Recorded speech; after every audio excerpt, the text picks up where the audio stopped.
किस तरह से याहिया यहां पर बैठा हुआ है, सोफे पर बैठा हुआ है, उसने नकाब पहन रखा है और नकाब में याहिया सिनवार बैठा हुआ है और ड्रोन को देखते हुए वो और पूरी तरीके से यहां पर हम आपको दिखा रहे हैं। तो सिनवार झांकी, इंतकाम बाकी। और फिलहाल यहां पर जो आप देख पा रहे हैं, इजराइल ड्रोन पर डंडा फेंका गया और उसने डंडे से सबसे पहले ड्रोन को हटाने की कोशिश की। सिनवार का गेम ओवर हो चुका है, अब किसका नंबर है इसका इंतजार हो रहा है। लेकिन फिलहाल इस तस्वीर को देखना बहुत जरूरी है कि बिल्डिंग में सिनवार कैसे बैठा हुआ था, कैसे सोफे पर वो बैठा हुआ था, उसने पूरे चेहरे को ढक रखा था। किसी को मालूम नहीं था कि जो ड्रोन हमला करने वाला एक रूटीन हमला था और कैसे इसमें सिनवार इसकी चपेट में आ जाएगा।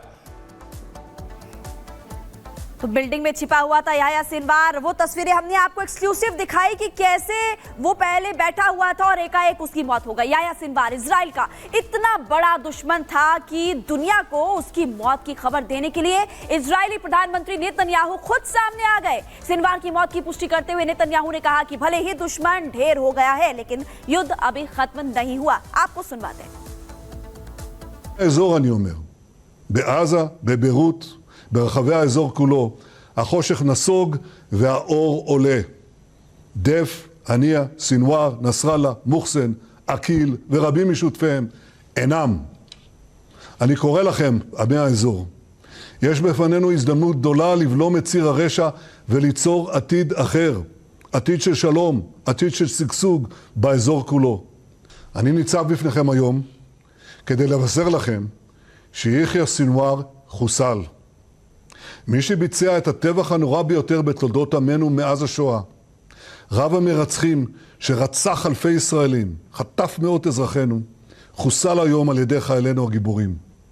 והיום, כפי שהתחייבנו לעשות, באנו איתו חשבון. אנחנו נמשיך בכל הכוח עד להשבתם הביתה של כל יקיריכם שהם יקירנו. זו מחויבות עליונה שלנו, זו מחויבות עליונה שלי.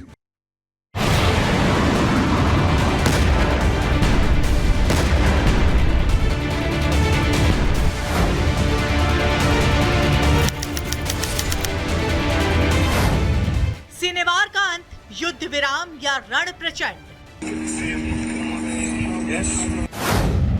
नेतन्याहू के हौसले बुलंद, हमास हो गया खत्म। 3 महीने 3 बड़े दुश्मनों का दी एंड। जिसने 7 अक्टूबर 2023 को इजराइल को दहलाया, नरसंहार कर रक्तपात मचाया, बेगुनाहों को बंधक बनाया, उस खान यूनिस के कसाई और 7 अक्टूबर के मास्टरमाइंड का खात्मा हो गया।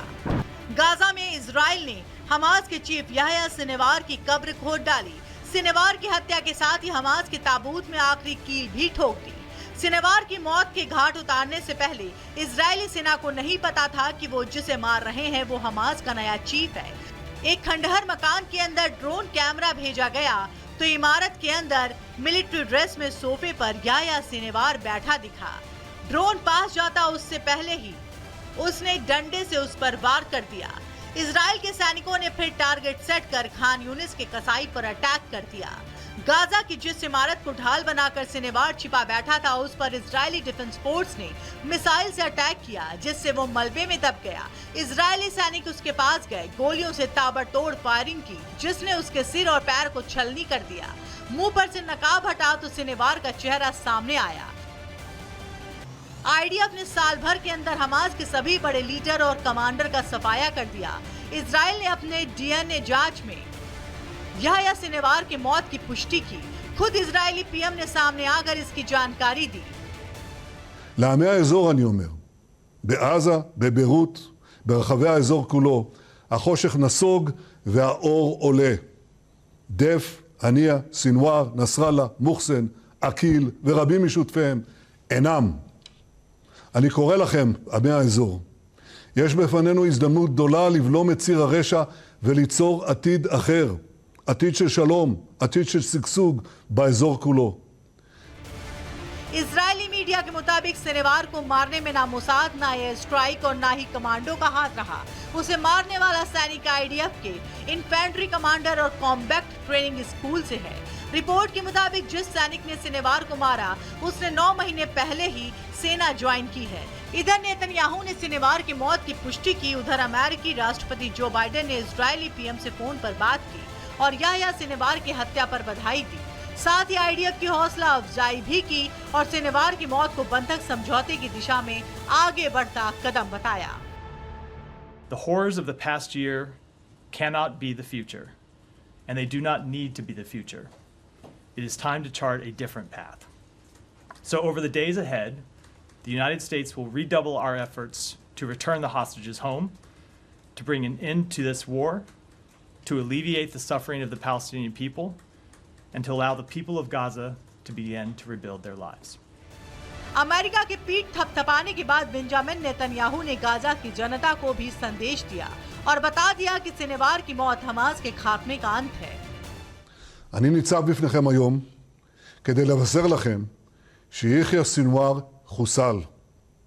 מי שביצע את הטבח הנורא ביותר בתולדות עמנו מאז השואה, רב המרצחים שרצח אלפי ישראלים, חטף מאות אזרחינו, חוסל היום על ידי חיילינו הגיבורים. והיום, כפי שהתחייבנו לעשות, באנו איתו חשבון. אנחנו נמשיך בכל הכוח עד להשבתם הביתה של כל יקיריכם שהם יקירנו. זו מחויבות עליונה שלנו, זו מחויבות עליונה שלי. सिनेवार के अंत के साथ ही जहां नेतन्याहू हमास के खत्म होने का दावा कर रहे हैं, तो वहीं बंधकों की रिहाई के लिए लड़ाई जारी रखने की बात भी कर रहे हैं। Bureau report, Republic Bharat. तो साफ तौर पर पीएम ने यह बता दिया है कि ये तो बस अभी ट्रेलर है, पिक्चर पूरी बाकी है। लेकिन इसके अलावा क्या कहती है हिस्ट्री और इजराइल ने हमास चीफ याह्या सिनवार को कैसे ढेर किया, ये पूरी कहानी हम आपको ग्राफिक्स के जरिए बता रहे हैं। इजराइल का इंतकाम जो है वो हमास का काम तमाम करना है और यहीं पर नहीं रुकना बल्कि इससे कहीं दूर आगे जाना है। यानी ये बताने की कोशिश की गई कि जो इजराइल की तरफ देखेगा उसे खत्म कर दिया जाएगा। तो फिलहाल जो स्थिति है उसमें गाजा पट्टी के रफा में एक इमारत में छिपा हुआ था सिनवार और इजराइल की सेना ने इमारत पर ड्रोन से हमला किया, भीषण हमला किया, रूटीन हमला किया और इजराइल के पीएम ने इसकी पुष्टि कर दी, याह्या सिनवार की मौत की पुष्टि कर दी। याह्या सिनवार समेत हमास के 3 आतंकी हमले में इसे ढेर किए गए आतंकियों को और सिनवार की मौत की जांच के लिए इसका डीएनए टेस्ट किया गया है। हमास की टॉप लीडरशिप में याह्या सिनवार ही एक बचा हुआ था जिसे खत्म कर दिया। और अब हम देख रहे हैं कि टॉप लीडरशिप को लगातार तबाह किया जा रहा है। 4 तस्वीरें हम आपको दिखाएंगे कि कैसे हमास के आतंकियों का खात्मा किया जा रहा है, कैसे हम देख रहे हैं कि हिजबुल्लाह के आतंकियों को भी अब लगातार ढेर किया जा रहा है। ये तस्वीर इस वक्त आपकी टीवी स्क्रीन पर है। 31 जुलाई, 27 सितंबर, 4 अक्टूबर, 17 अक्टूबर, ये 4 तस्वीरें आपको दिखा रहे हैं। और ये चार जो टॉप लीडर्स है, आतंकी है, आतंकियों के चीफ थे, उनको यहां पर पूरी तरह से तबाह किया गया है। और अभी आप देख सकते हैं इन तस्वीरों में कि इस्माइल हानिया, नसरल्लाह और इसके अलावा आप देख सकते हैं 27 सितंबर, 4 अक्टूबर की बात करें, 17 अक्टूबर, ये 4 आतंकियों को यहां पर ढेर किया गया था। और आपको तस्वीरों में लगातार इस वक्त हम दिखा भी रहे हैं हसन नसरल्लाह, जिसकी मौत हुई थी, जिसको ढेर किया गया था। उसके बाद आपने देखा कि कैसे ईरान भी सामने आया था और ईरान ने कहा था कि हम भी अब बदला लेने वाले हैं। तो ये 4 तस्वीरें आपको लगातार हम दिखा रहे हैं कि इजराइल डिफेंस फोर्सेस की तरफ से अटैक किया जा रहा है। ग्राफिक्स के जरिए अब आपको और ज्यादा जानकारी देते हैं।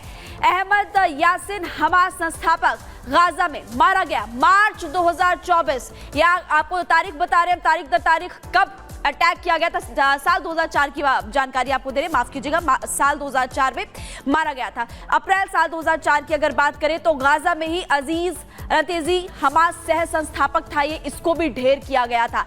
तो देखिए साल 2004 से सिलसिला लगातार जारी है। फिर जनवरी 2020 की बात करें, गाजा में याह्या याश, ये मिलिट्री था, मिलिट्री कमांडर था, लीडर था, इसको भी ढेर किया गया। इसके अलावा और आपको बताते हैं कौन कौन से आतंकी मारे गए हैं। जनवरी 2024 की बात करते हैं, आपको जानकारी दे दें कि साले अल अरूरी जो कि हमास का सीनियर लीडर था, इसको भी ढेर किया गया है। फिर आते हैं जुलाई 2024 में, लगातार हम देख रहे हैं कि कैसे अभी भी इजराइल डिफेंस फोर्सेस अटैक कर रही है और इस्माइल हानिया इस्माइल हानिया भी टॉप लीडर था। इसके अलावा अगस्त 2024 की बात करें, मोहम्मद ताइफ हमास का मिलिट्री चीफ था, ये इसको भी ढेर किया गया है। अगस्त 2024 के बाद आगे बढ़ते हैं और आपको बताएंगे कि और कौन कौन से बड़े आतंकी जिनको ढेर किया गया है उसके बारे में भी आपको जानकारी देंगे। मोहम्मद ताइफ को भी, जैसे कि आपको बताया कि मिलिट्री चीफ था, इसको भी ढेर किया गया है। और हसन नसरल्लाह, ऐसे बड़ी लंबी फेरिस्त है, एक लंबी फेरिस्त जिसमें सभी आतंकियों को ढेर किया गया। अक्टूबर 2024 की बात करें, याह्या सिनवार, ये ताजा आपको बता रहे हैं, कल ही अटैक किया गया और अब आप देखिए कि याह्या सिनवार भी ढेर हो चुका है। इससे पहले एक्सक्लूसिव तस्वीरें हमने आपको दिखाई थी कि कैसे वो आराम से बैठा हुआ था और उसके बाद उस पर अटैक किया गया और अब वो भी ढेर हो चुका है। इस वक्त ये 4 तस्वीरें आपको लगातार हम दिखा रहे हैं, इस्माइल हानिया, नसरल्लाह, हाशिम सफीदीन और उसके बाद याह्या सिनवार, जो भी ऊंची कुर्सी में बैठ रहा है उस पर अटैक हो रहा है।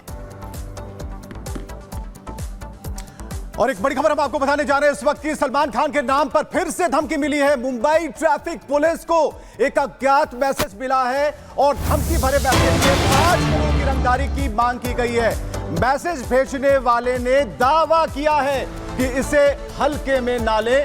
अगर सलमान खान जिंदा रहना चाहते हैं और लॉरेंस बिश्नोई से दुश्मनी खत्म करना चाहते हैं तो उन्हें 5 करोड़ रुपए देने होंगे, नहीं तो इससे बुरे अंजाम भुगतने होंगे। तो अभिनेता सलमान खान के बारे में सबसे बड़ी खबर।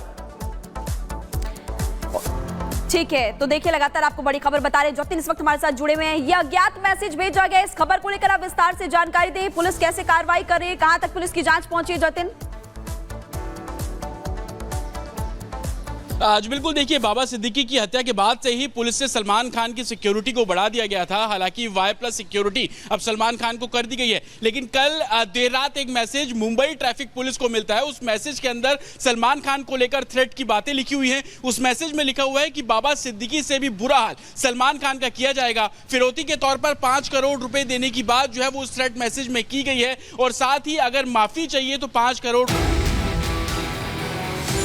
राजनीति, कला, संस्कृति का संगम, किस में कितना है दम? राष्ट्र सर्वोपरि सम्मेलन 18 अक्टूबर सिर्फ रिपब्लिक भारत पर।